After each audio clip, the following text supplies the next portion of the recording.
Assalomu alaykum, hurmatli vazirlar, tomoshabinlar, azizlar, mana har tikchamizni terib oldik. 17 ta kafilimini nasib bo'lsa ikki tomonni, bir tomoni bo'ldi, mebel bo'ladi, tepa-pas.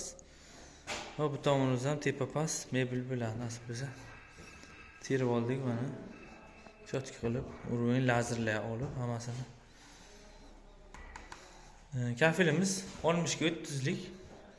60 mingdan metr kvadrat terildi. Mana bu yoqdan shpakilovka qilib to'g'rilab beramiz hali. Mebel qo'yiladi. Yaqin mebel keladi, yasalgan. Nasib bo'lsa uni terib olib baho berasizlar. Har xil variant bo'lyapti terish. Joyiga qarab, qilingan ishga qarab, o'sha narxlari shunga qarab o'zgaradi. Asosiy ko'p biza patolog abo olamiz. Endi mana bunda bitta xonadonlar ko'p chiqib qolsa, mana bunda kichkina kafillarni terib ketaveramiz. Atak katta kvadratli olmaymiz. Sababi aboy patolog shu ishimiz bizga yetadi, nasib bo'lsa.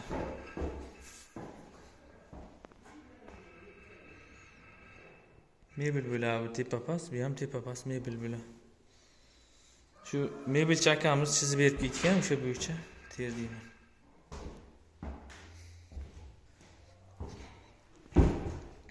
Biz birinchisilarni qo'tiramiz, keyin ikkinchisilarni kraska qilamiz. Bu joyimiz tugaydi. Nasib bo'lsa. Bu hammasi qo'yilgan.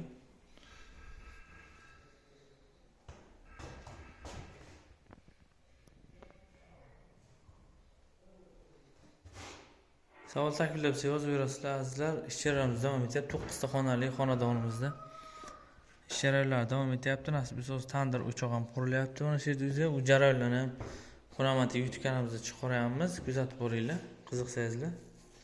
28-mart 2025-yil azizlar.